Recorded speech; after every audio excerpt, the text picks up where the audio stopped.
Gracias a usted, gracias Cristina y a toda la gente de UPenn por organizar este coloquio. Somos un grupito chiquitito, así que mejor, más íntimo.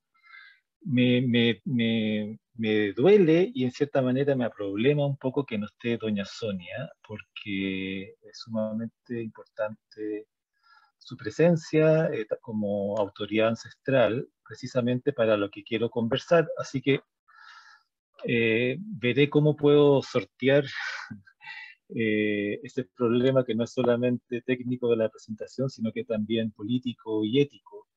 Eh, Porque lo que queríamos presentarles hoy en día, esta presentación que lleva como título Justicia Cosmogeológica, Rutas del Agua y Políticas Imposibles en el Desierto Atacameño, es precisamente un intento, un primer intento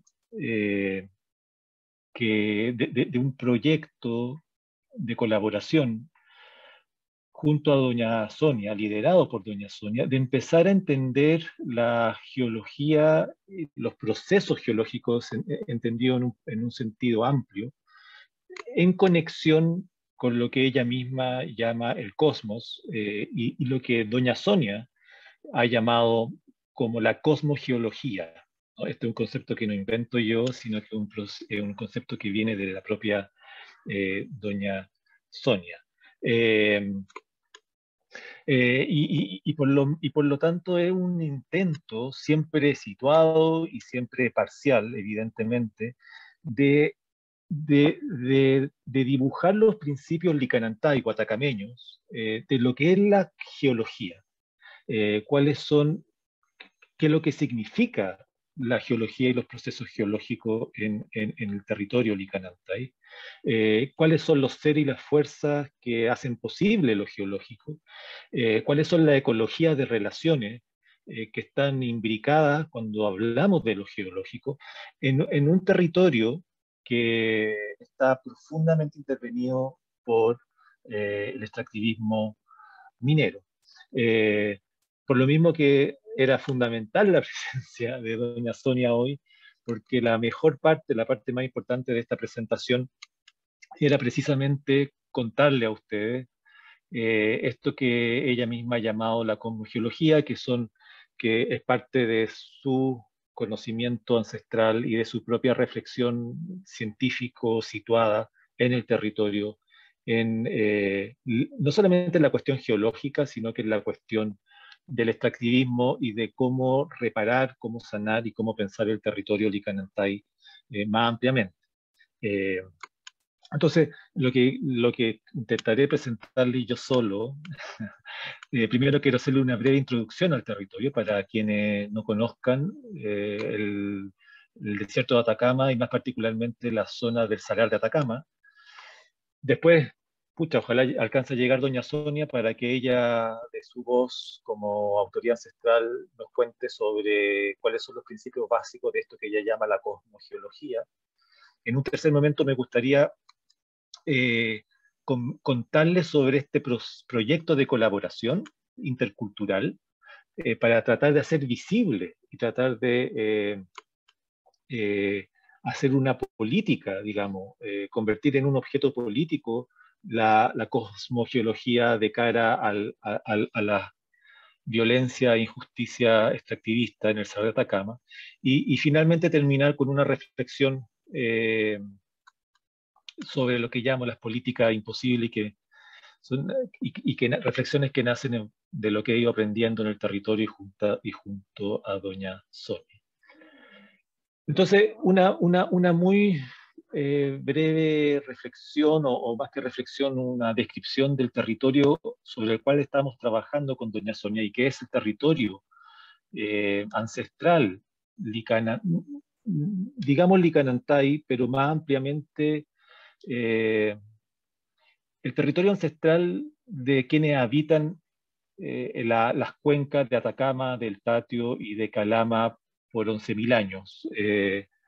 Entendiendo que la figura de los Licanantay también es una figura problemática, es una figura que que tiene que ser enunciada en un contexto muy particular, eh, por cómo se ha ido gestionando, cómo se ha ido construyendo y cuáles son los viajes que ha tenido ese concepto, lo de los Licanantay y los Atacameños. Entonces, generalmente ustedes probablemente están al tanto, quienes conozcan este territorio, están al tanto de la rica literatura que se ha generado con respecto a los movimientos atacameños, Licanantay, contra el extractivismo, que generalmente se centran en el Salar de Atacama, en la cuenca del Salar de Atacama. Eh, y, y nosotros como colectivo, junto a Doña Sonia, y Doña Sonia en particular, ha empujado mucho para ampliar este territorio, más allá del Salar de Atacama. Pensar de otra manera la licana, pensar de otra manera la tierra Licanantay, más allá del Salar de Atacama, entonces incluyendo, como decía el Tatio, incluyendo la cordillera de Domeico, incluyendo la zona de Calama, la cuenca de Calama, ¿no es cierto?, Verde Limón, etcétera, otros territorios que generalmente no se entienden propiamente como atacameños Licanantay desde una perspectiva un poco más restringida. Este territorio completo ha sido objeto de una violencia extractivista poco usual en otras partes de América Latina. Eh, no solamente del cobre, sino que también y últimamente muy fuerte del litio. Hay que pensar que solamente en esta región se saca el 52% del cobre de Chile. Y Chile, ustedes saben que es el mayor productor de cobre del mundo.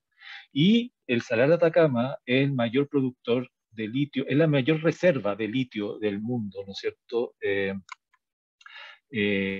Y parte del triángulo de sal, ¿no es cierto?, que esta formación geológica de la cual el Salar de Atacama es parte, eh, y por lo tanto en los últimos 10 años,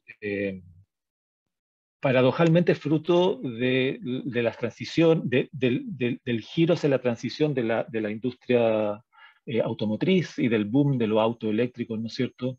El litio se ha convertido en una suerte de oro blanco y en una figura carismática de la sustentabilidad, y eso ha generado una intensificación de la extracción de litio en el salar.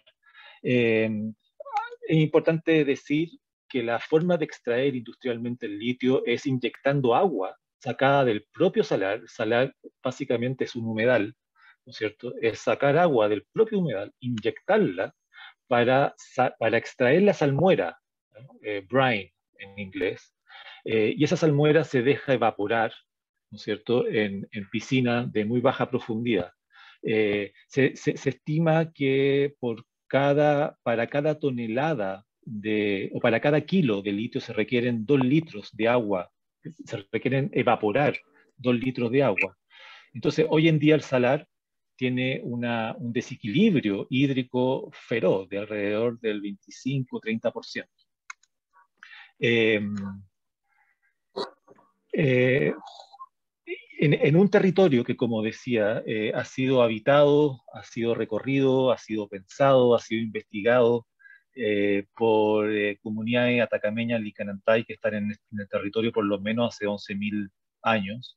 Hoy en día, según, digamos, las cuentas oficiales, hay 25 comunidades licanantay, 18 en Atacama la Grande, en la provincia de Atacama la Grande, 7 en la provincia de Alto Loa.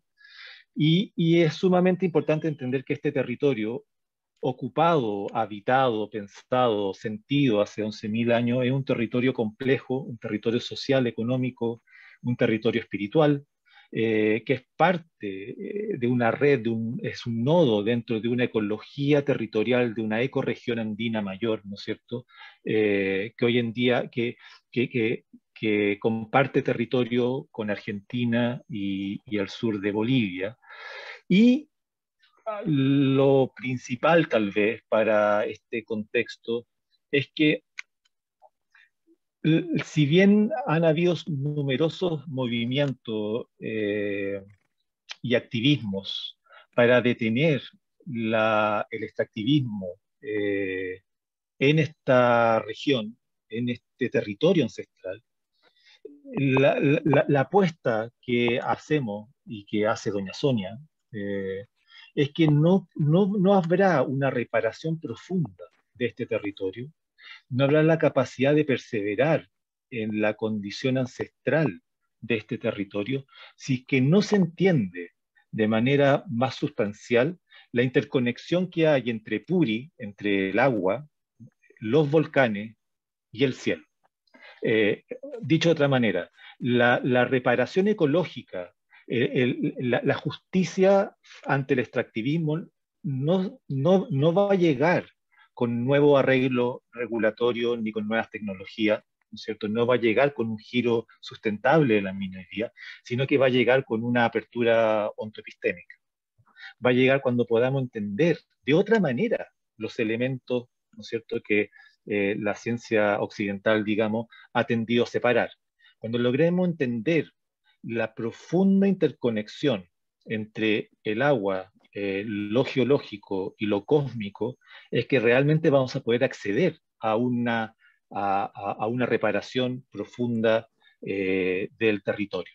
Y esta interconexión entre agua, volcanes, acuíferos, cielo, ancestros, abuelos, es precisamente lo que doña Sonia ha llamado la cosmogeología y que es lo que ahora doña Sonia debería presentar.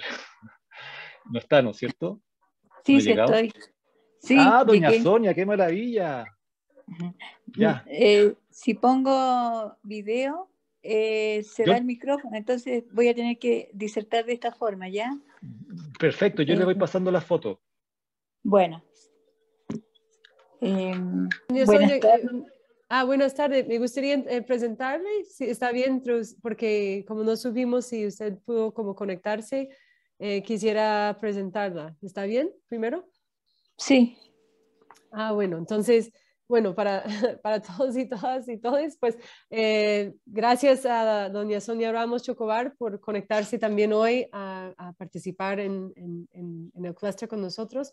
Doña Sonia es una sanadora, cultora y agricultora y con estudios de medicina y especialización en terapias complementarias.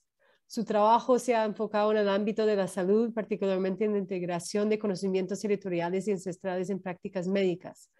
Fue presidente de la Asociación de Cultores de la Medicina Ancestral de Canantay y fundó en San Pedro de Atacama la Sala Lecana dedicada a la medicina indígena de Canantay. Y Sonia Ramos ha sido figura fundamental en la defensa indígena del territorio atacameño. Lidera la organización de la Escuela de Verano, evento anual que reúne actorías diversas para pensar futuros no extractivistas en el Salar de Atacama. En el 2009 caminó junto a Miriam Mamani más de 1.500 kilómetros desde Calama hasta Santiago para defender el territorio del Taitío, de la industria geotérmica. En el 2019, junto a representantes indígenas, profesionales y académicos, caminó 350 kilómetros desde el Salar de Atacama hasta Antofagasta para exigir la liberación del salar de la industria extractiva. Entonces, bueno, muchas gracias, doña Sonia, y bienvenida al cluster. Muy buenas tardes.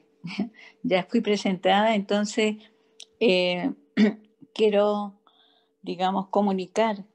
Para nosotros acá en el desierto existe el pueblo Licalantay o atacameño, donde nace una cultura milenaria, velando por una armonía, donde estamos trabajando por un todo desde hace miles de años. Dentro de nuestra cosmovisión o nuestro territorio existen los ayllu, donde está la alimentación, principalmente el maíz, porque contiene una memoria ancestral. Ahora paso a la cosmogeología. Para nosotros el agua, o puri, tiene un significado totalmente sagrado, porque nosotros lo vemos como un espíritu que va por las venas de nuestra madre tierra. Para nosotros no existe la fórmula H2O. Es un contexto mucho más entero, ¿no? Desde nuestra cosmovisión. Entonces el agua, nosotros la vemos tanto en el cielo, ¿no?, que son los caminos del agua, como esta agua superficial que el hombre es capaz de ver, ¿no?, o de visualizar. Y también tenemos nuestras aguas, las que están internamente en el subsuelo, que son las aguas subterráneas. Voy a explicar lo que para nosotros es un río del cielo. Bueno, nuestra observación, ¿no?, y nuestra ciencia ancestral nos ha permitido a través del tiempo poder comprender cuando viaja el agua, cuando viaja Puri, cómo desde la costa hacia los Andes y cómo viene desde las Amazonas del norte y en su encuentro generan las lluvias que tenemos en el desierto, donde estas nutren el agua superficial y a través de lagunas vemos como aquellos ojitos donde se introduce a las napas subterráneas desde hace miles de años. Ahí estaríamos hablando de los ríos del cielo. Pero también nosotros vemos tres mundos: el mundo de arriba, el mundo humano, donde estamos nosotros, y este mundo interior que está debajo de la tierra o infraterrenal. En este mundo infraterrenal tenemos el sol interno, que para el hombre occidental puede significar el magma de la tierra. Este sol se mantiene en un equilibrio con el sol del cosmos.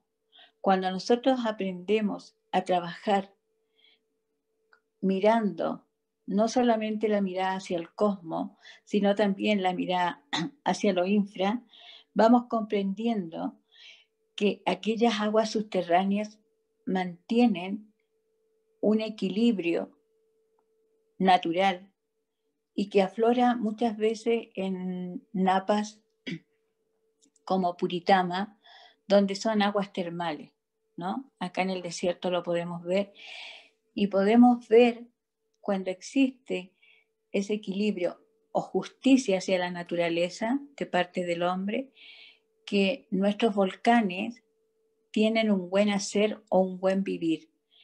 ¿Por qué digo esto? Porque los volcanes a nosotros nos permiten el calor y el clima, ¿no?, que es como la naturaleza lo logra extender hacia la superficie. Cuando mantenemos estos tres mundos en equilibrio, o el ser humano trabaja por una justicia, ¿no?, de la biodiversidad, vemos que en un territorio podemos manejar la armonía y podemos todos sobrevivir de una forma natural, ¿no?, enfrentando estos grandes desafíos, como por ejemplo que hablamos del cambio climático. El solo hecho de poder comprender, de poder querer investigar, o el hacer por estos tres mundos, es la visión que nosotros queremos plantear como pueblo milenario, como pueblo ancestral, para que el hombre de hoy pueda sobrevivir o sobrellevar este cambio climático. No sé si me extiendo demasiado, pero la idea es poder entregar este conocimiento para que se inicie un diálogo o una comunicación hacia Occidente que nos permita a ambos llevar una buena sobrevivencia en un buen vivir. Si hay preguntas, estoy dispuesta a responder. No sé si estoy en los minutos. Manuel. Tiene más tiempo si quiere. Sí. ¿Cuántos Sí, minutos? échele unos 10 más si quiere. O sea, Ya. dele con calma. Ya. Con respecto a volcanes, para nosotros, desde nuestra cosmovisión, los volcanes tienen un significado muy especial porque se ven como seres agresivos desde la cultura occidental. Para nosotros son seres solitarios que cuando ellos son, como decimos nosotros, apapachados, o nosotros les entregamos nuestro sentir, ellos cumplen una función real, positiva hacia el hombre. De tal forma que nosotros cuando vemos un volcán, un ejemplo, por ejemplo, acá el Putana, tiene una conexión interna hacia la ciudad de Calama. Cuando hay anomalías internas, ¿no? Un desequilibrio, el Putana genera muchos temblores en la ciudad de Calama. Entonces allá existen los indígenas urbanos que siempre se están comunicando y Putana empieza a humear mucho. Se comunican de tal forma nuestros hermanos y nos solicitan que calmemos Putana.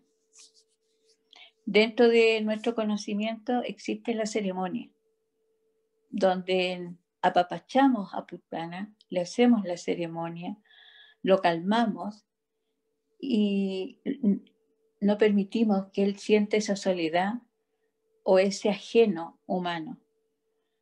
Y créanme que eso han habido testigos de lo que yo estoy diciendo.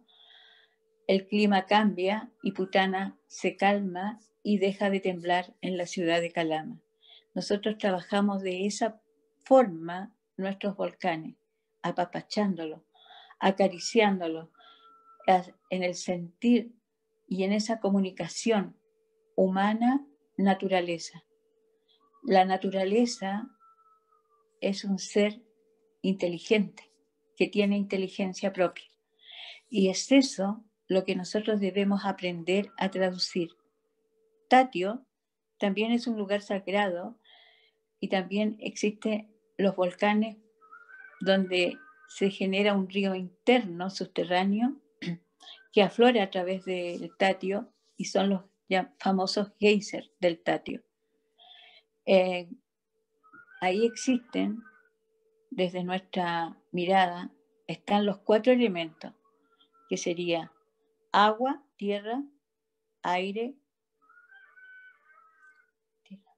y agua, tierra, aire y Manuel. Fuego. Fuego, que es el Tatio. Bueno, con respecto a ese lugar, es un lugar sagrado para nosotros, por la existencia de los 4 elementos. Si mantenemos ese lugar sin intervención, sabemos que mantendremos el resto del territorio también en armonía, si no trastocamos aquella naturaleza. Y por eso a veces este mundo ancestral plantea la no intervención de los lugares o de los sitios. Aquello, el Tatio, donde nacen nuestras aguas, donde nace la cuenca, que después existen las cuencas endorreicas, que llegan al Salar de Atacama, todas llegan al Salar de Atacama. El Tatio llega a través del río San Pedro al Salar de Atacama. Estamos infligiendo, aunque sea bajo el salar, estamos generando esa desarmonía donde se está generando a su vez, y eso lo están diciendo en este momento los científicos, de que tenemos un cambio climático local. Esta intervención que se está generando en el Salar de Atacama está generando un cambio climático local hacia las propias comunidades y todos los habitantes que viven en el desierto. Por desgracia, nuestra visión no conmueve, no es considerada muchas veces y es como algo folclórico para muchos, pero existe nuestra propia ciencia donde nosotros hemos manejado por miles de años el territorio. Y es eso lo que queremos plantear en este tiempo, para que sirva y nos sirva a todos, junto a Occidente, una nueva mirada, una nueva visión de calma hombre-naturaleza, donde pueda haber un referente o un nuevo referente de poder generar quizás una evolución mayor que el desarrollo. Ahí, Manuel, yo creo que estoy en el tiempo. Gracias, doña Sonia. Voy a seguir yo entonces, explicando cómo, de qué manera nosotros, en base a estos, digamos, principios cosmogeológicos que hemos ido aprendiendo con doña Sonia y hemos ido trabajando, cómo estamos tratando de crear alguna metodología para tratar de hacer visible esta cosmogeología en un proyecto que no tiene título aún, y es un proyecto que estamos haciendo con mucho cariño, pero también a pulso, un proyecto que hemos llamado las rutas del agua, entendiendo, como decía doña Sonia, la importancia de entender, como hemos ido aprendiendo de ella, que cuando hablamos del agua siempre estamos hablando desde una cosmovisión atacameña de estos tres mundos, ¿cierto? El agua que está arriba, en el cielo, los caminos del agua, el agua que uno ve en la superficie y también las aguas que están en el interior de la tierra, que nos indican desde ya lo que decía doña Sonia, esta interacción entre estos tres mundos, ¿no es cierto?, que están en constante comunicación y en constante movimiento. Entonces, con un grupo de profesionales, una historiadora, un sociólogo y una geóloga, junto a doña Sonia, y liderados por doña Sonia, hemos estado precisamente tratando de pensar cómo hacer visible, cómo volver de alguna manera pública estas cosmogeologías y sus relaciones, ¿no es cierto?, ante la necesidad de sanar al desierto de Atacama, ante la necesidad de sanar y de liberar al salar de Atacama. Entonces, lo que quiero mostrarles muy cortito es un poco esta experiencia de trabajo colectivo, interdisciplinario e intercultural. Y lo primero que estamos haciendo junto a doña Sonia es tratar de alguna manera de problematizar algunas nociones y algunas componentes más clásicos, más convencionales de la hidrología y de la geohidrología, ¿no es cierto?, occidental más convencional.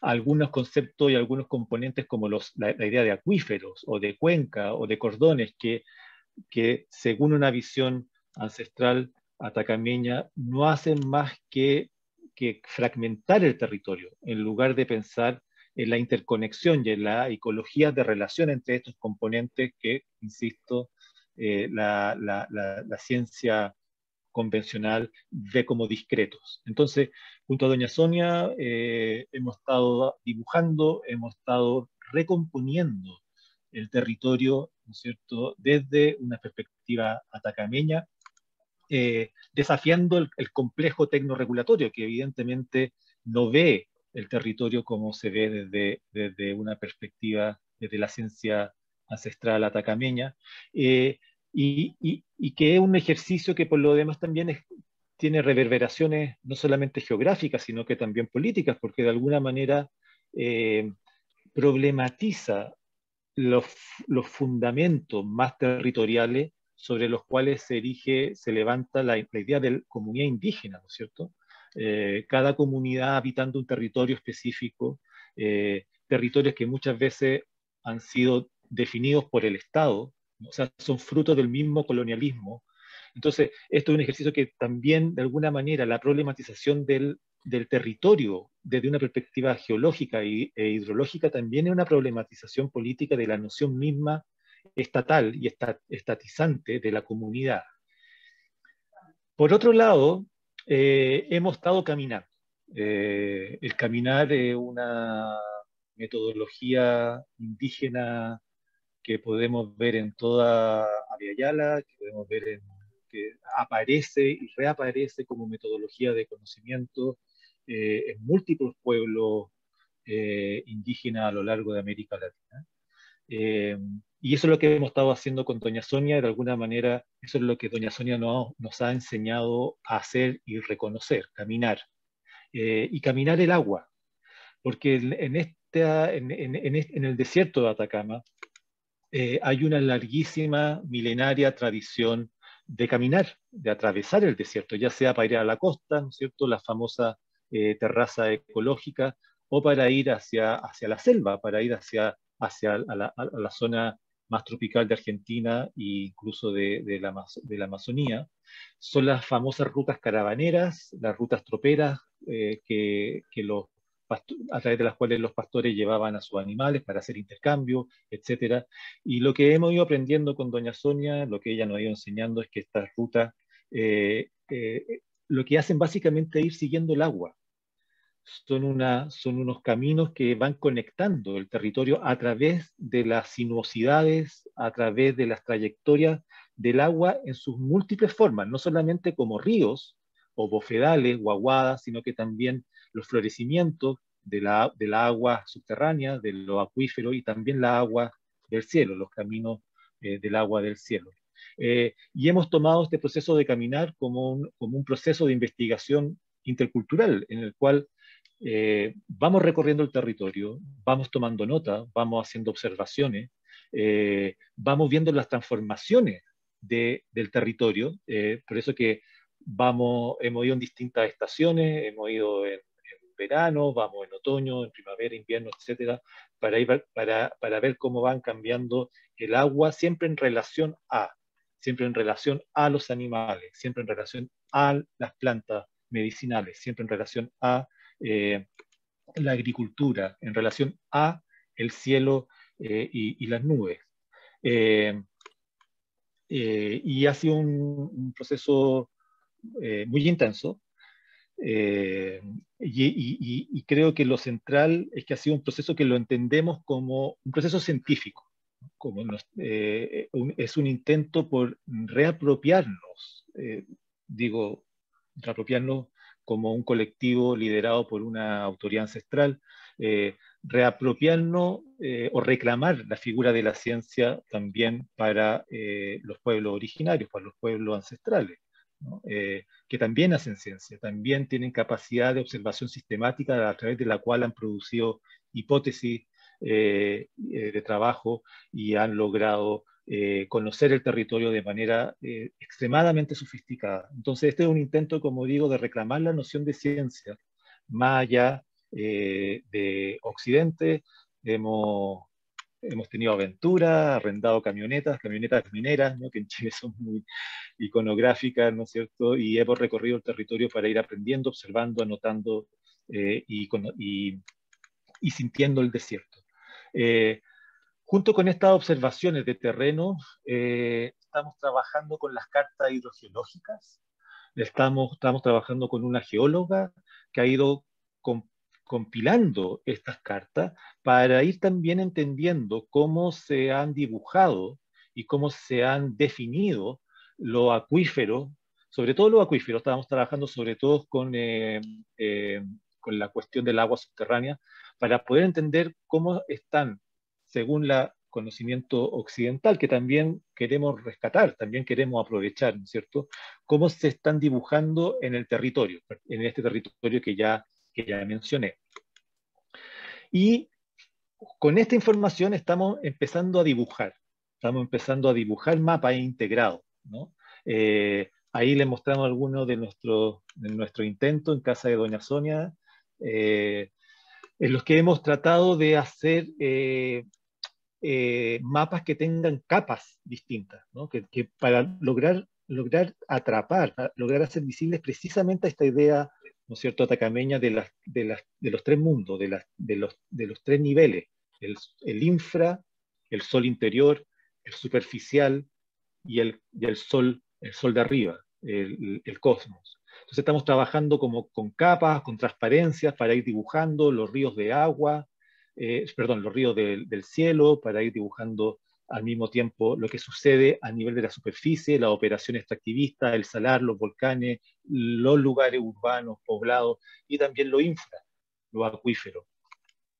Y estamos empezando, esto es una primerísima aproximación, pero para que se hagan una idea, a lo que apuntamos es a sacar cartografías, mapas que precisamente logren esta conversación entre los distintos mundos, ¿no? Este fue un primer ejercicio que hicimos. En el mapa pueden ver distintos eventos, digamos, geográficos importantes para el territorio, los poblados, los volcanes, eh, algunas formaciones geológicas. Están dibujados en azul, pueden ver ahí los acuíferos, tal como lo ha ido entendiendo la ciencia geológica occidental, y ven esas manchas como celestes, azules, que serían, estamos tratando de ver una manera de graficar y de demostrar lo que serían las aguas del cielo, los ríos del cielo, y la interacción con estos otros elementos geológicos. Eso, eso. Eso es lo que estamos haciendo, y para terminar, solamente me voy a dar el lujo de una reflexión final con respecto a esta cuestión de las políticas imposibles, que es algo que con doña Sonia hemos estado conversando, que ella misma lo comentaba cuando decía que lamentablemente este conocimiento y esta manera de entender el territorio no conmueve a los políticos, no conmueve a los hacedores de política, muchas veces ni siquiera conmueve a las propias comunidades indígenas, ¿no? Entonces, para terminar, a mí me gustaría, tengo el permiso de doña Sonia para hacer, de contarles una anécdota que nos sucedió el año 2009, precisamente cuando caminamos, que yo tuve el honor de acompañarla en la caminata que doña Sonia hizo desde el Salar de Atacama hasta Antofagasta para liberar al salar del daño extractivista. Fue una caminata muy intensa, muy bonita. Fue 1 o 2 meses después del estallido social en Chile. Entonces era un momento muy intenso. Y al llegar a Antofagasta nos reunimos con el Ceremi de Medio Ambiente. El Ceremi es el secretario regional ministerial del Ministerio de Medio Ambiente, el representante en la región del ministerio, el ministro regional de Medio Ambiente. Nos juntamos con él porque doña Sonia quería entregarle una carta. Y así lo hizo, ¿no? Estábamos en una sala de reuniones y doña Sonia le hace entrega de una carta. El Ceremi la recibe muy atentamente y doña Sonia le explica ahí dos cosas que fueron, que le explica los dos elementos clave, ¿no? Los dos elementos fundamentales de la carta, ¿no?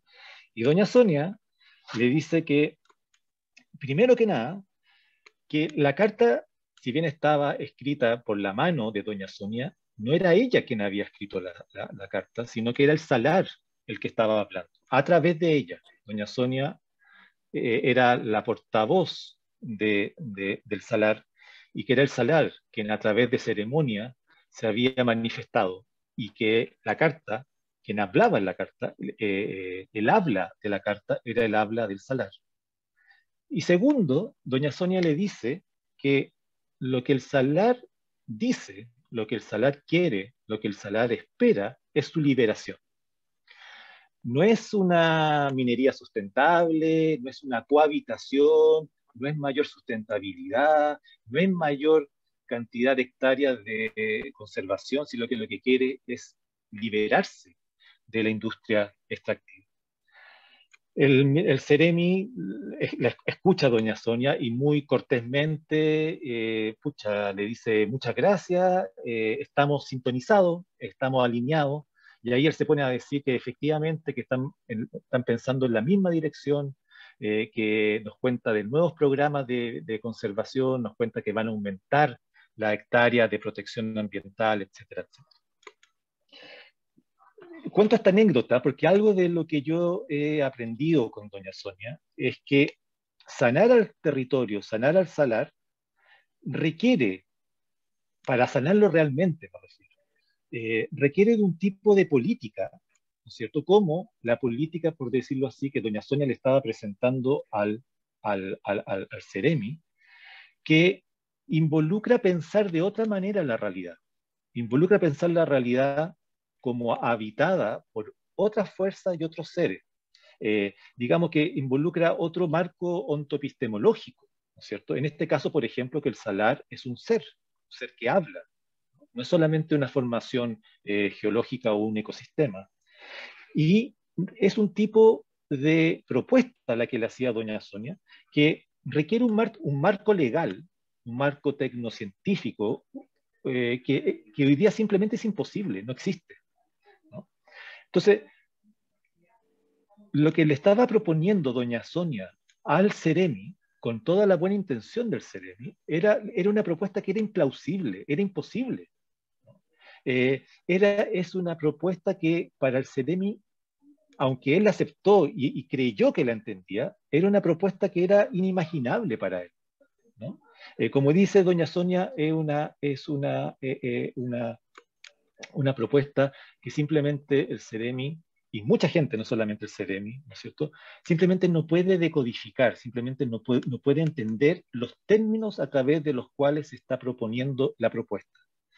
Entonces, la reflexión que hago y que hemos conversado con doña Sonia es que es la fuerza política, digamos, la fuerza transformacional que tienen estas propuestas imposibles, estas propuestas inimaginables, estas propuestas impensables.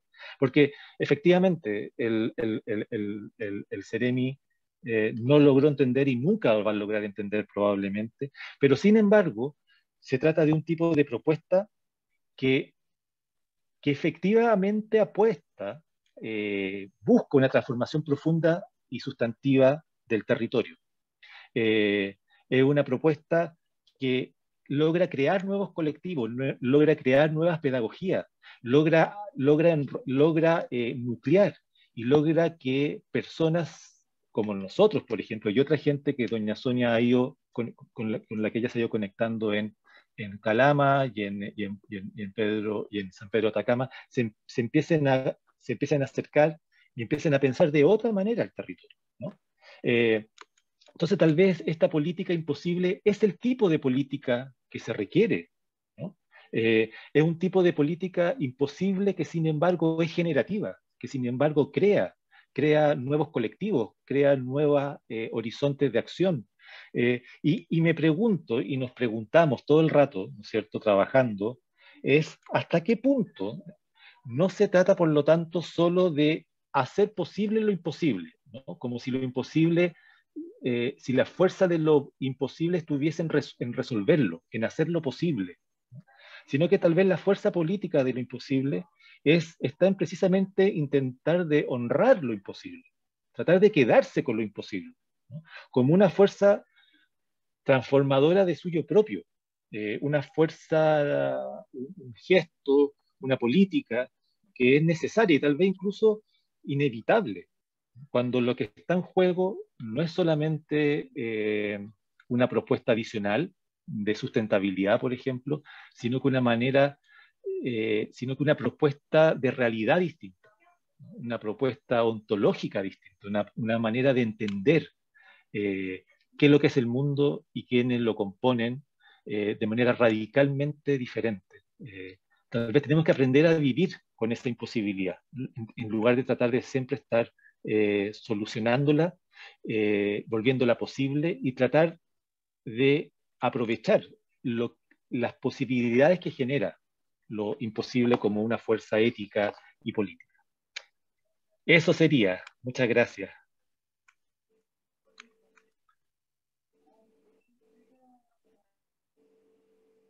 Bueno, muchas gracias a Manuel y a doña Sonia por compartir su proceso y su trabajo colaborativo del colectivo de investigación y de defensa territorial, y más allá que la defensa territorial, como están sugiriendo. Entonces, no sé si quién quiere comenzar con alguna pregunta, alguna reflexión, comentario del grupo. Adelante, por favor.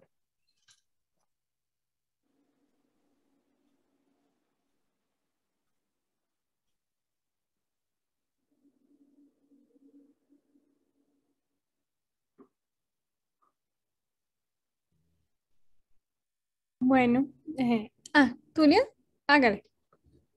Hágale. Hágale, no. Se puede esperar, Jean. Ve tú. Bueno,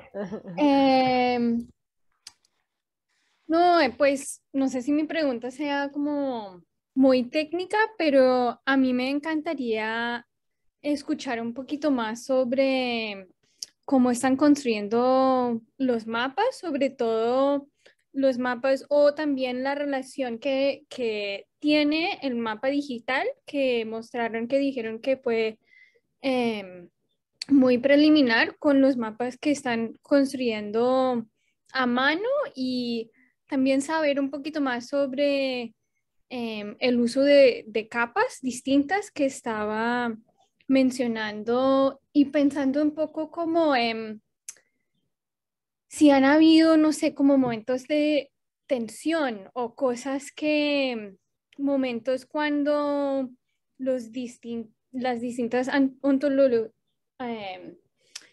pues las distintas miradas de todos los participantes no se pueden plasmar juntos porque están en contradicción o no sé si tienen como una metodología para tratar eso o no ha pasado o cómo ven como esas situaciones.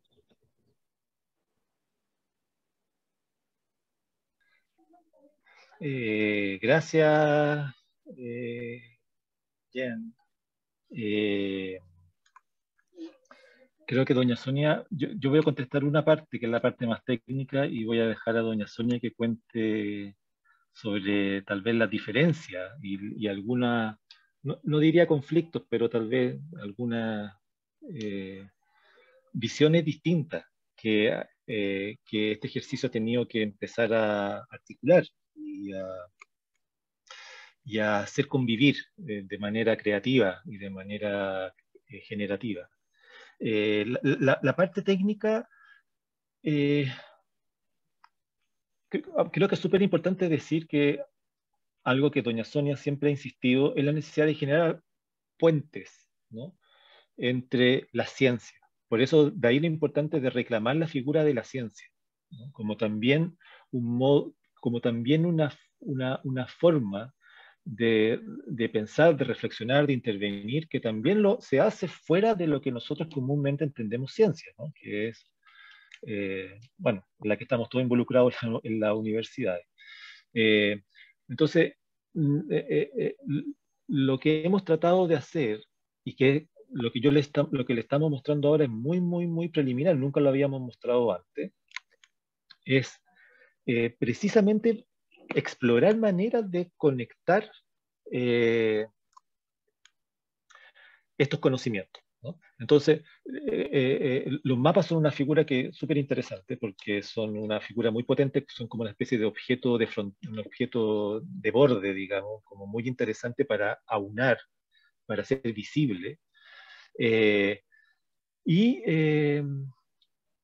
Literalmente estamos como pasando nuestras notas de campo al papel, ¿no? Entonces, por ejemplo, todas las notas de campo y los dibujos que hicimos caminando sobre los ríos del cielo, los dibujamos sobre una hoja transparente que se la superpusimos a un dibujo del territorio que hicimos en un papelógrafo grande, ¿no?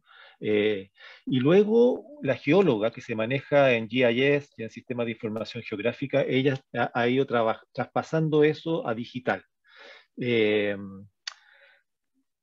Vamos ahí, no hemos, es un proceso, no hemos avanzado, o sea, más que eso, y queremos hacerlo con calma también, ¿no?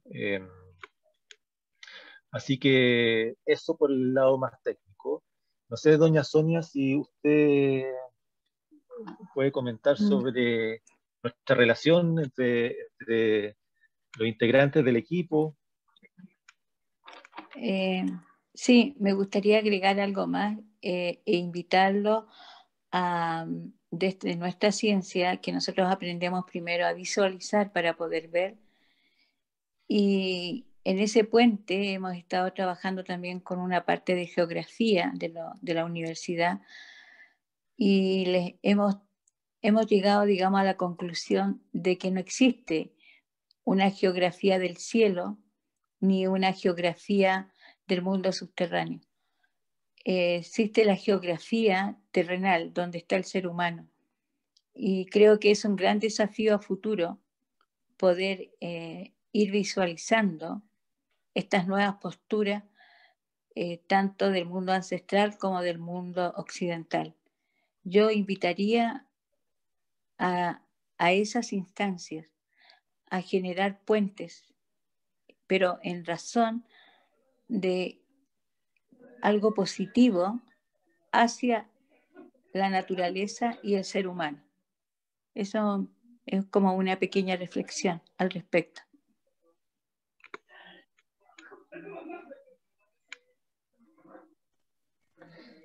Julia, ¿tienes una pregunta? ¿Un comentario? Sí, gracias. Muchísimas gracias a doña Sonia Ramos y al profesor Tironi por estar aquí con nosotros hoy. Y muchísimas gracias por su presentación. Si entendí bien, en un momento, Manuel, tú dijiste que habían ido visitando y caminando el territorio en el 2009, ¿es así? 19. 19, ok. Entonces, tal vez, ¿cuándo empezaron a trabajar en el territorio, perdón, en el proyecto? ¿Juntos? O tal vez le puedo preguntar a doña Sonia Ramos, que seguro que tiene la mirada de largo tiempo. Mi pregunta es la siguiente, en realidad son dos preguntas.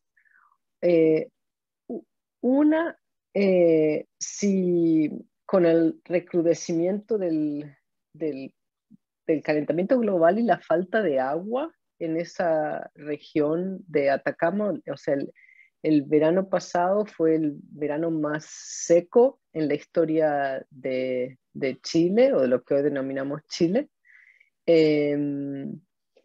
Entonces, digamos, presumo que dadas las condiciones naturales de esta región, pero también el recrudecimiento de la falta de agua, la competencia por el agua se vuelve aún más vital en la zona en donde se desarrolla esta minería. Entonces, mi pregunta es si las comunidades indígenas que han aceptado la extracción minera en esta zona han cambiado de posición a lo largo del tiempo, en la medida en que ven mayor escasez de agua, o no, o continúan, digamos, favorables a los proyectos, quienes los apoyaron en los procesos de consulta o quienes los apoyaron en los proyectos iniciales. Y la segunda pregunta tiene que ver con una presentación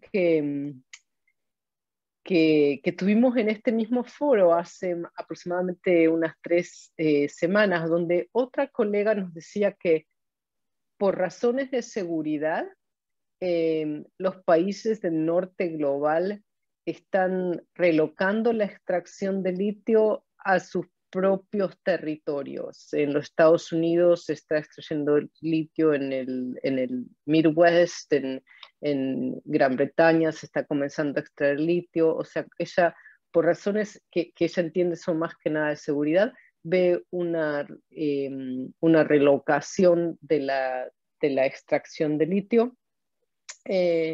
¿Ustedes creen que eso tal vez pueda favorecer el proyecto de ustedes? ¿Han visto estos cambios o no?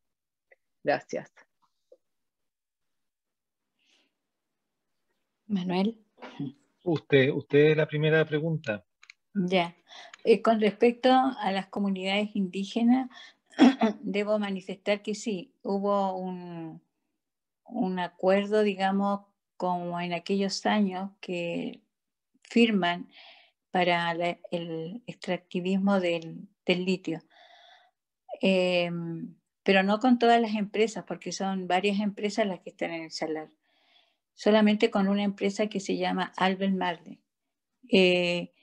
Pero en la actualidad, lo que yo observo es que hay como un, si se puede llamar, como más cautela. No hay esa disponibilidad que hubieron en aquellos años cuando se firmó. Hubo un acuerdo, digamos, por dinero, por comercio. Porque Chile en este momento está atravesando por una gran crisis, sobre todo en el lado norte del agua. Y realmente es una crisis. Entonces, creo que eso está conmoviendo a personas a tener otra mirada con respecto al recurso hídrico. Lo otro que usted nos preguntó desde cuándo. Bueno, yo le podría responder, por ejemplo, desde el año 2008 se inicia este trabajo por conservar y tratar de proteger nuestro territorio. No somos todos, pero los que somos hemos tenido un arduo trabajo y nunca hemos podido parar, digamos, porque acá las transnacionales son de diferentes índoles, tanto metálicas como no metálicas, y todo es con el recurso hídrico. Entonces la vida se ha hecho más compleja aún, porque es como que existe aún la colonia, pero ahora el rostro es occidente. Ya no es como a nosotros nos conquistaron los españoles, sino es netamente occidente desde una mirada totalmente comercial, llevándose todo lo que son nuestras materias primas. Y el Estado de Chile es ajeno realmente hacia los territorios, creo que es un Estado que comete mucha injusticia con respecto a los territorios. No sé si le respondí en su totalidad la pregunta. Gracias. Yo podría añadir a eso, Julia, que como dice doña Sonia, los cambios han sido bastante transaccionales. O sea, sí ha habido como una reacción de la empresa, digamos, del complejo empresa-Estado, pero como dice doña Sonia, en términos de pagar por las externalidades, y una cuestión sumamente compleja, porque las comunidades están recibiendo grandes sumas de dinero para aprobar, digamos, es más complejo que esto, pero para aprobar básicamente las operaciones en el salar. Entonces, claro, han habido transformaciones, ha habido reacción de parte del Estado, de parte de la empresa, pero en una lógica de capitalismo verde, en una lógica de mantener funcionando el complejo extractivista que, que básicamente ha dejado la cuestión más o menos intacta. Y la situación, claro, como decía doña Sonia, es complicada porque, claro, también, pucha, tiene uno para evaluar o criticar las opciones que soberanamente, autónomamente toman las comunidades, pero no se están haciendo y es un poco a veces el drama que doña Sonia pone sobre la mesa. Muchas veces esas decisiones no se hacen desde una perspectiva, digamos, territorial, eh, anclada en cierta ciencia ancestral, en ciertos conocimientos ancestrales con respecto al territorio. Y ahí se está generando un conflicto, o más que se esté generando, es siempre una tensión que está latente en el territorio, ¿no? Y que hace que la cuestión nunca tenga una resolución, sino que siempre sea un conflicto que que como como un equipo de música uno le va subiendo, lo va ecualizando de distinta manera, pero que siempre hay una tensión y una fricción muy fuerte de fondo. Gracias. Yo también tengo una pregunta, no sé si alguien más de estudiantes o postdoctorado. Randy, si quieres ir primero, por favor, adelante. Va primero usted, Cristina, y después yo. Ah, bueno. Bueno, sí, tiene que ver un poco como con y es para pues cualquier de los 12, las dos. Ahí, pues de la idea de poder dialogar, ¿cierto? De crear puentes y las condiciones que necesiten existir para que hayan ese tipo de acercamientos, de diálogos, primero incluso diálogos donde hay total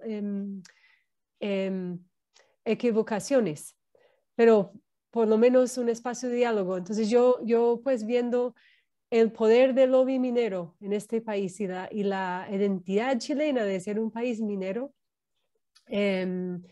a todo costo, ¿cierto? A pesar de la megasequía, a pesar de la crisis hídrica y el bloqueo que ha hecho ese sector frente a la influencia que tiene en el sistema ambiental, en evaluación ambiental, ¿cierto? Y diferentes legislaciones más proteccionistas. Y además ahora viendo la respuesta a la propuesta de desprivatizar el agua, después de que la constituyente, pues el nuevo constituyente publicó esas conversaciones y las reacciones, ¿cierto? De no desprivatizar el agua. O sea, y bueno, en fin, yo me pregunto como ustedes ¿cómo ven la posibilidad de una transición realmente en ese sentido donde se supone que con la nueva constitución, con la nueva administración, incluso con la postura de esa administración frente al concepto de zonas de sacrificio, etcétera, que sería como ejemplar la Atacama, ¿cierto? Bueno, ¿cómo ven eso? Porque mucho de lo que la propuesta es como del diálogo, de crear puentes, de poner las ciencias en diálogo, ¿cierto? Las ciencias ancestrales con las ciencias occidentales, pero me pregunto como un poco cómo ven la coyuntura y las condiciones que van a ser que se requieren para realmente materializar algo de diálogo. ¿Sí?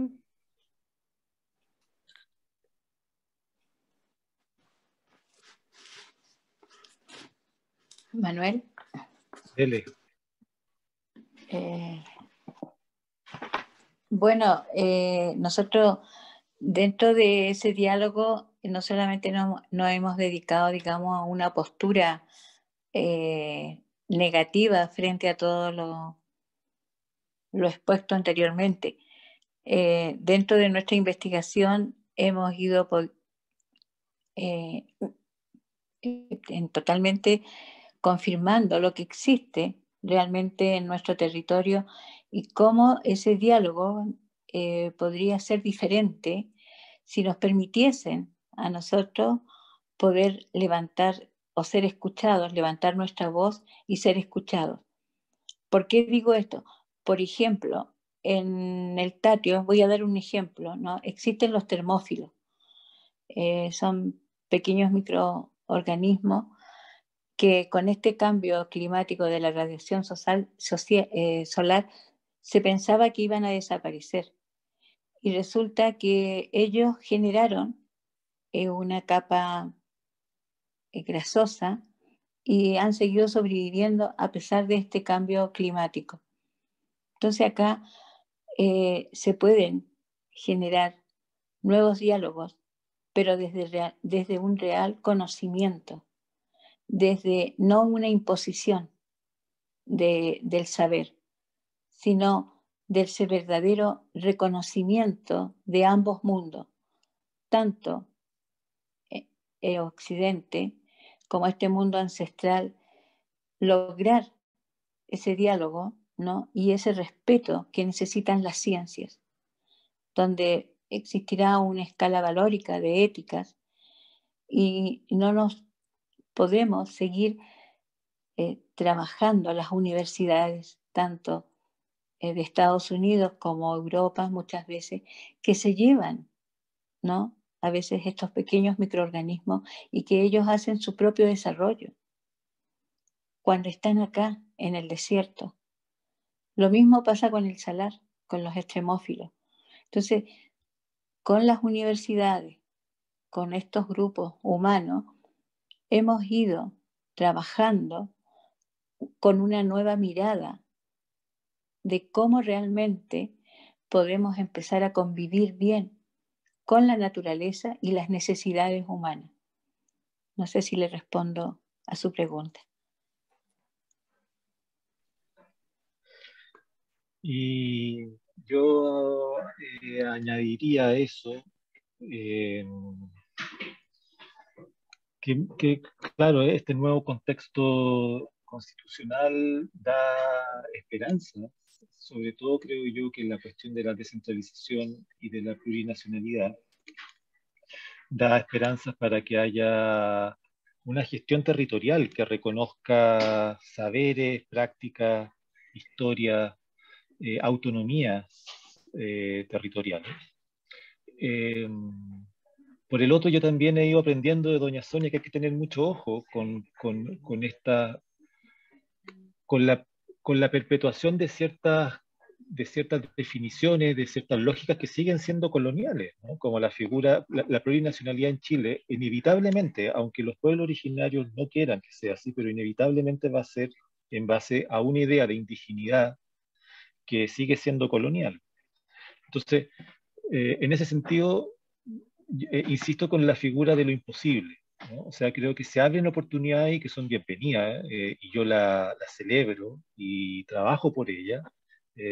Al mismo tiempo, creo que hay que cultivar una nueva relación con aquellos intentos que van a ser siempre implausibles, ¿no? Por ejemplo, en el Salar de Atacama, la narrativa, la hermenéutica que se ha ido coagulando en el mundo más de izquierda, por ejemplo, en los últimos 6 meses, en el último año, fruto de la discusión constitucional, ha sido la nacionalización del litio. Como que ahí está el foco, ahí está como el horizonte ético-político, cuando la gente piensa y se imagina y busca soluciones para el conflicto en el Salar de Atacama, en territorio atacameño Licanantay. Y cuando claramente para mí, por lo menos, y creo que para doña Sonia también, la cuestión no pasa por nacionalizar el litio, ¿no? Pasa por pensar de otra manera qué es el litio y qué es el salar. Y ahí probablemente las cosas que ha trabajado doña Sonia hace mucho tiempo, las cosas con las que estamos colaborando ahora, siempre van a chocar, ¿no?, con una imposibilidad estructural, digamos, ¿no? Y hay que empoderarla, esa imposibilidad. Yo no la veo como un problema necesariamente, la veo como una oportunidad, para unar, para juntar gente. Doña Sonia ha sido impresionante cómo ha logrado, precisamente, frente a esta imposibilidad de reunirse con gente de distintas universidades, con gente de distintos territorios, hacer cosas pequeñas, parecen pequeñas, pero son importantes, escuelas de verano, caminatas, salida a terreno, mapas, sitios web, y empezar a hacer transformaciones que a lo mejor creo que no hay que pensarlas bajo la lógica, digamos, productivista de que van a hacer transformaciones ahora, ¿no?, regulatoria o normativa o legislativa, sino que hay que pensarla desde otra temporalidad y desde otra lógica.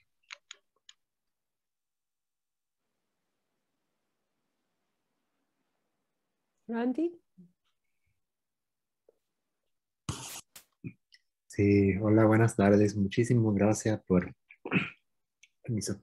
Muchísimas gracias por estar aquí con nosotros. Yo aprendí mucho y es súper emocionante el trabajo que están abordando y ustedes.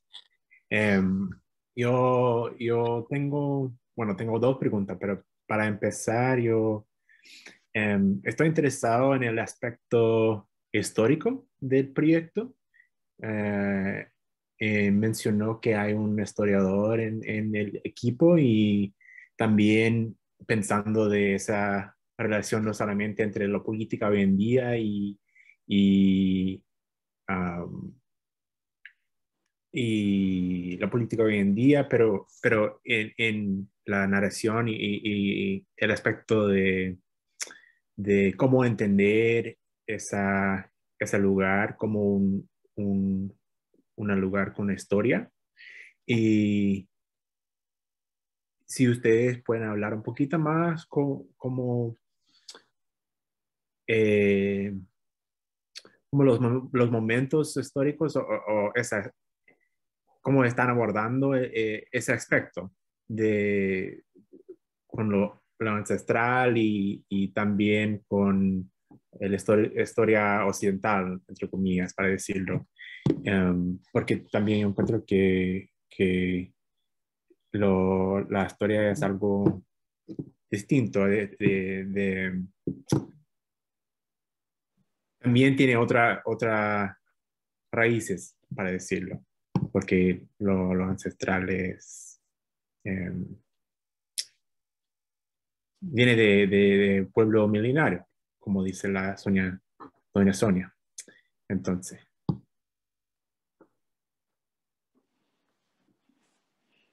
Yo creo que Manuel puede explicar ahí la parte de historia de lo que estamos trabajando. Randall, ¿tú te refieres a la historia? No me quedó muy claro si es la historia del proyecto mismo o una perspectiva más histórica de los procesos basales sobre los cuales nosotros estamos trabajando. parece esto más histórico del lugar y no solamente del proyecto. Perdón, yo estaba pensando en esa pregunta mientras yo estaba preguntando, pero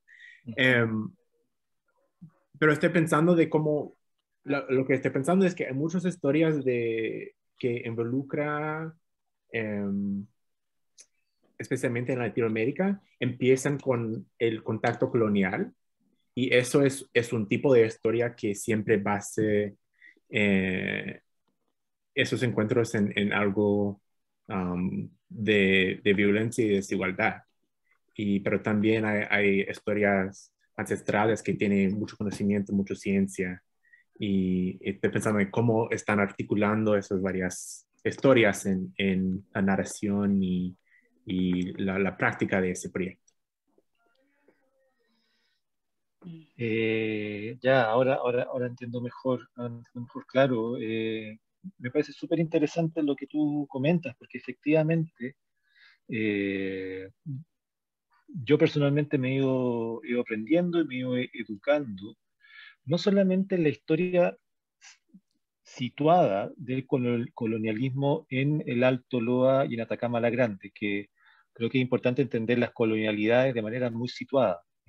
Tienen características específicas, tienen condiciones específicas, tienen despliegues institucionales, territoriales, políticos distintos. Creo que doña Sonia podría hablar después de cómo ella también tiene memoria por ejemplo, lo que fue la chilenización, lo que fue la guerra del Pacífico, ¿no es cierto?, en Chile, la guerra contra Perú y Bolivia, que ha sido un hito crítico, ¿no es cierto?, en la historia, en la larga historia colonial, pero también la historia contemporánea, para explicar la historia contemporánea de ese territorio. Eh, pero también me he ido aprendiendo a través de doña Sonia, que también yo creo que ella tendría que explicar mejor las historias que van mucho más atrás de la colonia y del encuentro colonial, ¿cierto? Por ejemplo, la historia de las rutas troperas, la historia de las rutas caravaneras, la ruta de los abuelos, las historias de los abuelos, las historias como por decirlo así, geoespirituales del Tatio, el Tatio como el abuelo que llora, ¿no es cierto? Ahí hay una historia muy bonita de cómo aparece el Tatio como ser en el territorio, qué significa el Tatio, cuál es la historia que articula el Tatio. Qué bonito, como tú dices, la encuentro muy interesante y relevante, como tú dices, Randall, reconocerla para complejizar también la narrativa colonial como el único tensor, ¿no? Como la única línea histórica que explica lo que uno hace, que explica el presente y lo que viene para adelante. Yo creo que hay otras historias que hay que recuperar. No sé, doña Sonia, si usted tiene algo que comentar ahí. Sí, sí. Agregar que justamente nosotros hemos estado haciendo esta memoria desde la ancestralidad eh, para poder reconocer realmente lo que somos como pueblo, como cultura. Doy un ejemplo de esto. Nuestro pueblo fue minero también, pero una minería donde el hombre trabaja el cobre, ¿no? Porque ellos extraían cobre, pero desde las bacterias. Entonces existía ya como una mirada de perfección del hombre en el sentido de no romper cadenas de la naturaleza. Entonces extraían el cobre, pero a través de las bacterias y fundían el cobre. Usted encuentra sitios donde ellos hacían su ceremonia y donde está el cobre. Eso a veces es lo que a uno la deja perpleja en estos tiempos, porque ellos ya tenían una propia mirada de cómo generar cambios, pero que esos cambios fueran a un nivel de armonía, no de desarmonía como lo que hacemos en la actualidad. Por ejemplo, ellos tienen una ruta del Camino del Agua del Cielo y paralelamente esa ruta va en la superficie de la Tierra. Ellos caminaban a nivel terrenal con el cielo. Si ve esa geografía, son geografías casi perfectas, en una forma lineal que uno de verdad se queda así como muy perpleja para aquellos tiempos. Por desgracia, nuestro pueblo siempre fue muy transitado, ¿no?, por otras culturas. Tenemos que el Inca, ¿no?, en forma de invasión también en nuestro territorio, se reconoce en la historia como que son los caminos del Inca y son los caminos ancestrales de acá del desierto, en realidad que después el Inca utiliza. Y se reconoce esa tecnología inca y no se reconoce esta tecnología de la cual yo les puedo mencionar, ¿no? Cómo ellos logran visualizar un territorio desde una forma muy estratégica, porque es un desierto, pero ellos geográficamente lo trabajan totalmente, pero en un bien común, tanto hacia todos sus habitantes del territorio donde ellos estaban informados.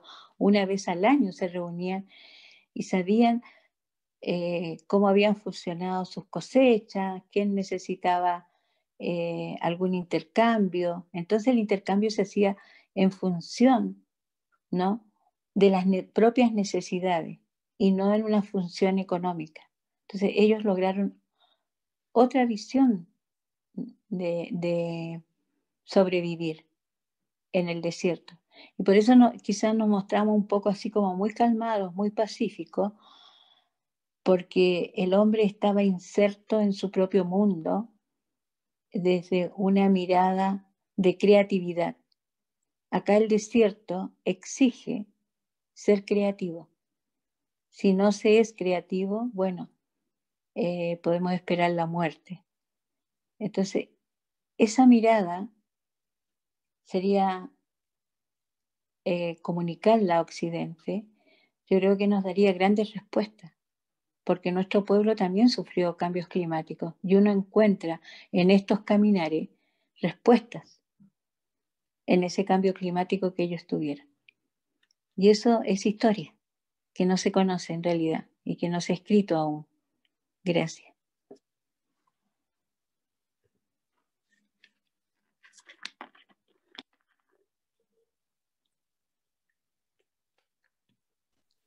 ¿Alguien más tiene una pregunta, un comentario?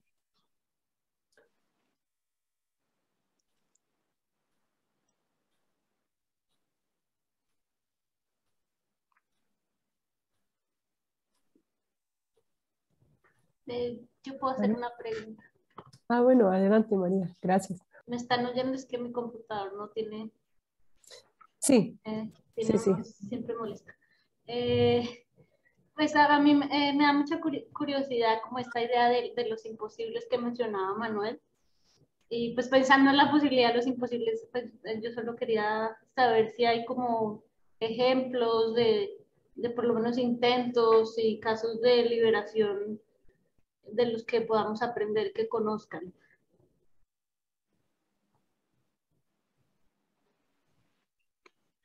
Deliberación en un sentido más de política pública. Más de lo que mencionabas en la última slide, en la última página, más como eso, como si, momentos que haya, yo sé que pues nunca se va a llegar o de pronto, no, o sea, no hay como un ejemplo perfecto de liberación, pero no sé si se puede pensar en intentos que hayan pasado como intentos positivos de los que podamos aprender.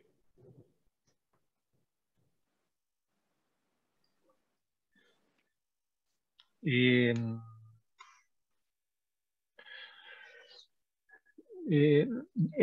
el poco tiempo que yo llevo trabajando en el territorio, que ya van 5 años,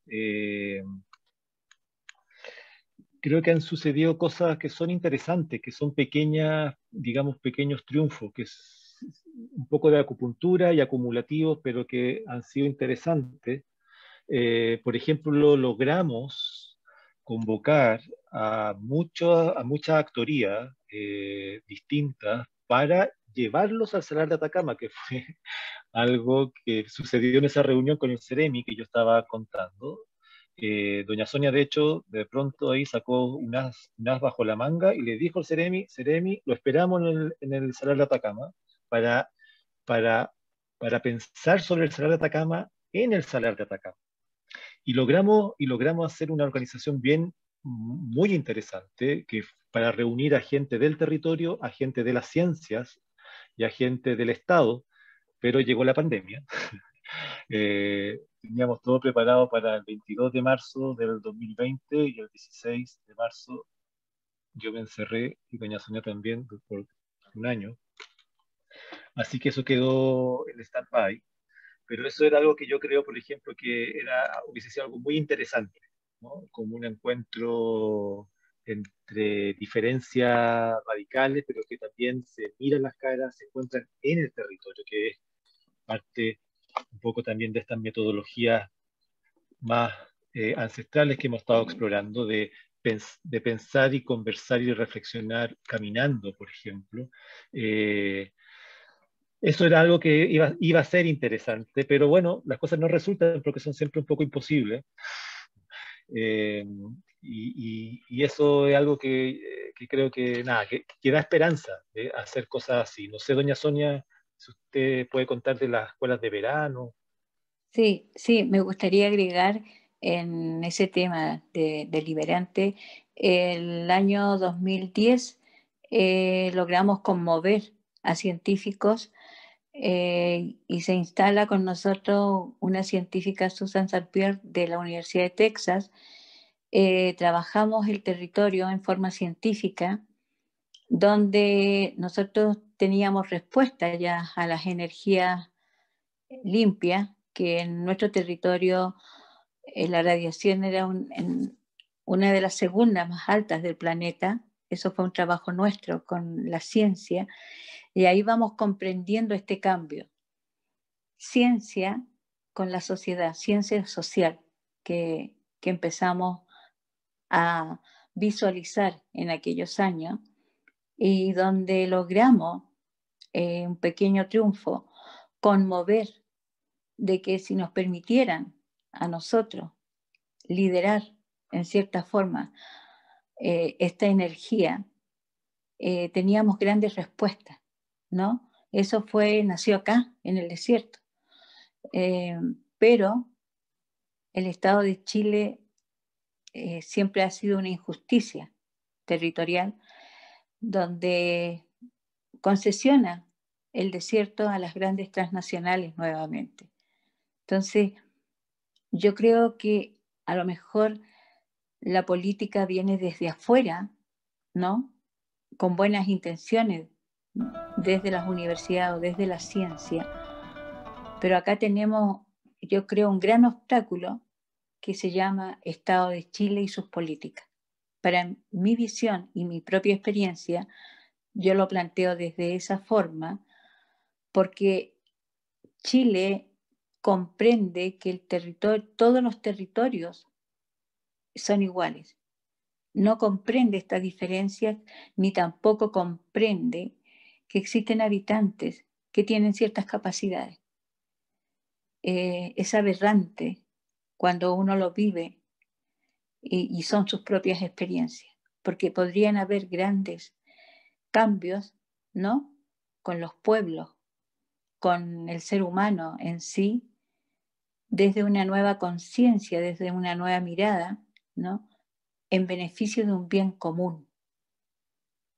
Es lo que realmente nos motiva y nos sigue motivando en hacer este arduo trabajo. Gracias. María, una pregunta.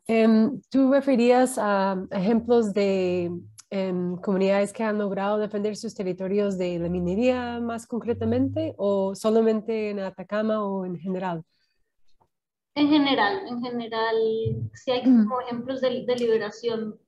Pues bueno, hay ejemplos, ¿cierto? Ese discurso de la liberación tal vez es algo, esa conceptualización puede ser particular, pues como en Colombia con el pueblo Nasa, ¿cierto? Que han hecho muchos ejercicios de liberación de la madre tierra. Pero claramente en Chile también hay ejemplos de comunidades, por ejemplo, Pascualama, que es un caso en el 2005, por ahí que precisamente por reconocer el papel de los glaciares rocosos, que la comunidad logró movilizarse alrededor del tema de protección de sus fuentes hídricas, pero el reconocimiento, un despertar que existían glaciares, que su agua venían de glaciares y que eran glaciares cubiertos. Entonces hay otro caso en Putaendo en este momento de lo mismo.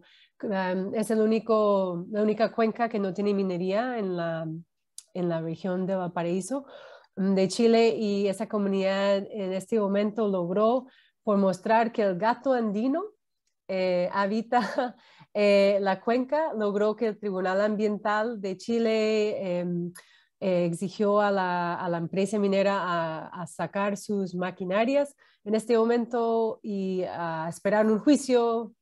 Es decir, como tienen que frenar las actividades por ahora, ¿cierto? Y pasar por un juicio. Entonces, hay ejemplos, no necesariamente siempre usando el concepto de liberación o liberar, pero yo creo que van en las mismas líneas un poco de defensa territorial y de liberar los territorios del sector minero energético, ¿cierto? Pero lo que más, cuando tú preguntaste, lo que más me sonó es el ejemplo en Colombia propiamente del pueblo Nasa con sus acciones de liberación de la madre tierra en diferentes casos concretos, ¿cierto? Allá en Cauca y más que todo en el departamento de Cauca. Gracias, no conozco el caso, entonces lo voy a mirar. Sí, en Colombia, sí, claro, y usan ese es el concepto, es la liberación de la madre tierra, ¿sí? Y eso es algo histórico, lleva décadas, yo creo, un poco con esas, un poco como antes de que la minga volvió tan conocido, digamos, a nivel político, en el país habían acciones de liberación. No sé si alguien más tiene una pregunta, un comentario para para doña Sonia y Manuel.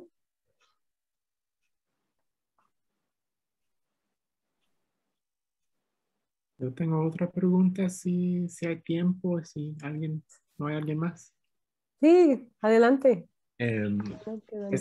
esa pregunta es más para doña Sonia, porque mi formación está en el área de salud y yo encuentro que a veces se complica hacer endiólogo, hacer como conexiones entre el área de salud y de esas partes más ambientales desde una mirada occidental. Pero yo quería preguntarle si usted puede hablar un poquito más sobre su formación como sanadora y cómo está conectado ese parte de su práctica con las rutas de agua y el parte de las prácticas que está presente en ese trabajo.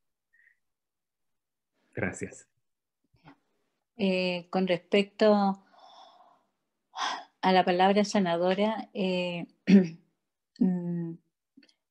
específicamente creo que se relaciona más por el tema hacia naturaleza o medioambiental.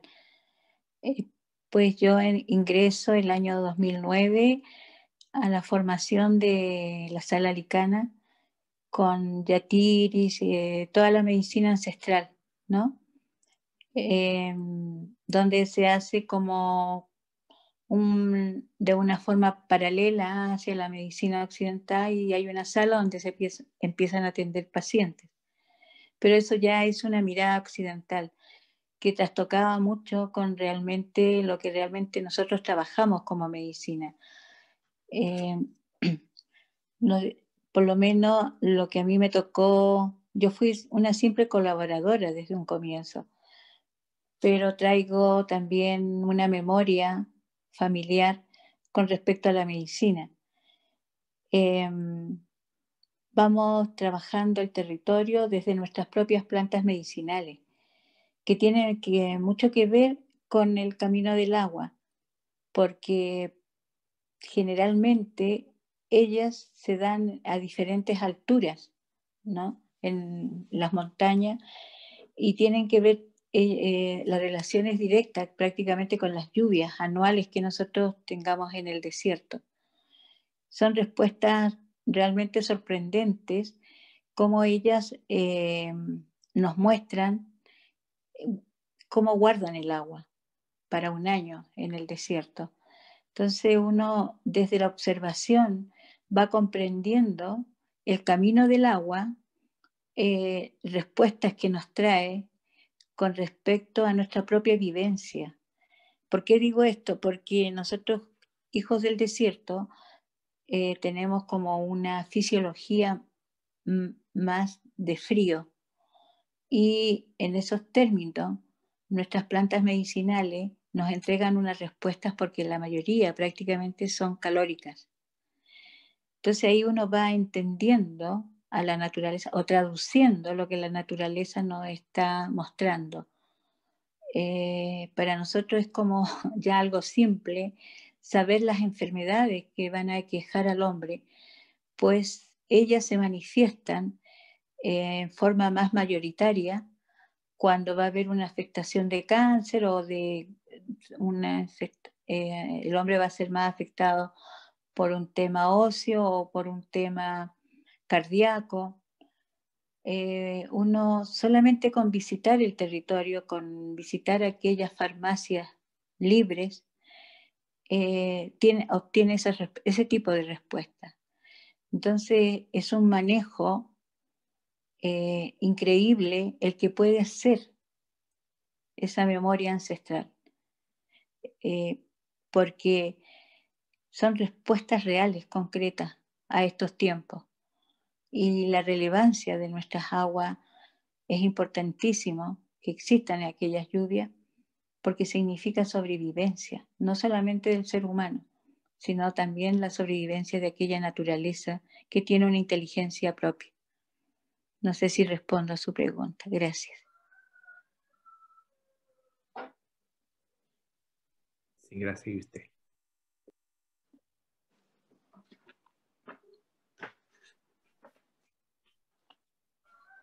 Bueno, no sé si hay algo más, pero si no, obviamente queremos agradecerles muchísimo a Manuel y a doña Sonia pues por haber acompañado al clúster, por haber compartido su proceso colaborativo, su investigación, su lucha también territorial de doña Sonia hace muchísimo tiempo. Em, y, y bueno, eso, agradecerles y decir que ojalá podamos seguir en futuras colaboraciones y en conversaciones, en conectando universidades y conectando mundos y diálogos. Entonces, pues muchas gracias y también gracias a todos y todas del clúster también por haber asistido al evento hoy. Muchas gracias, Manuel. Muchas gracias, señora Sonia. Gracias a a ustedes. Gracias. Bueno, Tulia, ¿nos quedamos aquí un momentico? Sí, listo. Okay. Bueno, gracias a todos, pues que estén muy bien. Estamos en contacto. Abrazos. Abrazos, chao, gracias. Chao, nos vemos por ahí. Chao. Gracias.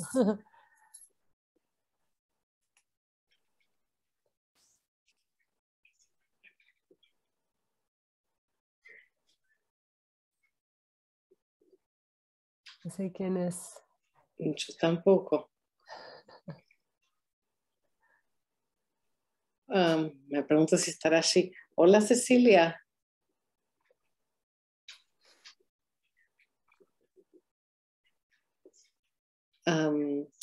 Si no, Cris. ¿Prefieres que hablemos por WhatsApp? Salir. Sí, eso. Sí, el WhatsApp dale, hagamos eso. Mi número de los Estados Unidos, yo te marco en 3 segundos, entonces si quieres cierro Listo. esto. Ok, bueno, un ¿Me abrazo. marcas a mí entonces?